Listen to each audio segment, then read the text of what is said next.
Hello there, and welcome back to Dr. Carri's Clinical Corner. And today we're going to talk about tailbone pain.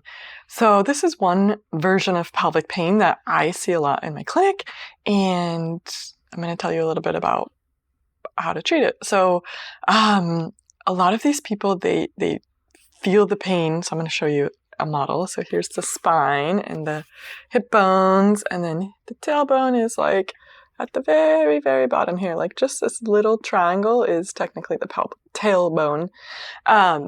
So a lot of my clients, maybe they had a fall on their tailbone, they fell at some point in their life, or sometimes who knows, like why it starts. I think for some people, it's a lot of sitting or a change in the amount that they sit, like sort of when the pandemic started and everyone was working from home all of a sudden, and these makeshift desk setups, that were like less than ideal. Remember when we thought it was going to be 2 weeks? And then people like months later were like, oh, I just, wake up, walk to my living room, and I just sit. Like I don't go anywhere. So that I think is often a reason, is just like a change in the amount that you're sitting. And then some people describe it as like sitting on a rock, sitting on a golf ball. And so what I find for the best treatment is I kind of, if you look from like, this is the spine, and then this would be like if the person is laying face down, and there's these natural curves, like our curves of the spine go all the way. So here's the rectum.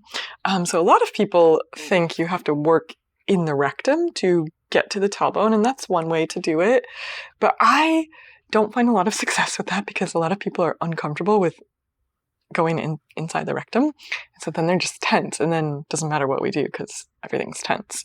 So I tend to work on the outside. So I kind of feel like, does the tailbone follow this curve?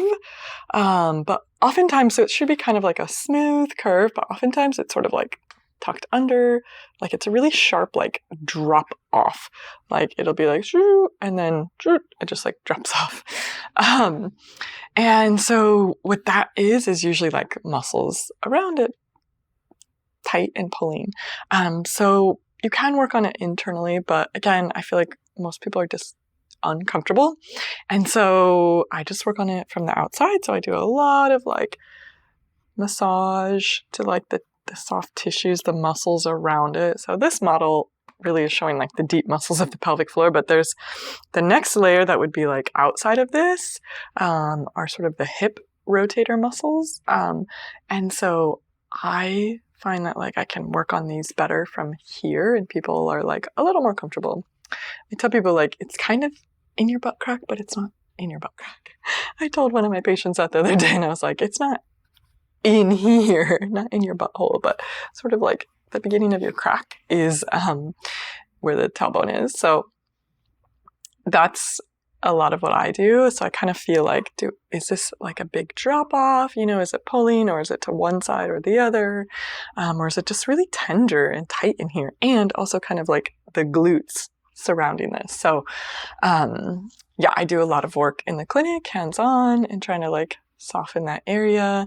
And then I give people a lot of stretches to do at home, sort of like a lot of like glute stretches, hip stretches. I teach them how they can like get a ball and like massage between the wall and themselves, kind of like get into like some of these areas. But you never want to do that straight over like the bony stuff. You want to do it over the meaty parts of the muscles.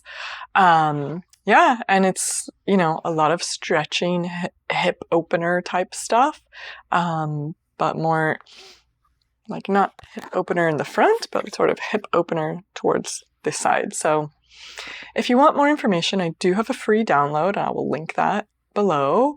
And I also created an online course for tailbone pain that teaches you how to do self-massage. It teaches you the exercises that I teach in the clinic.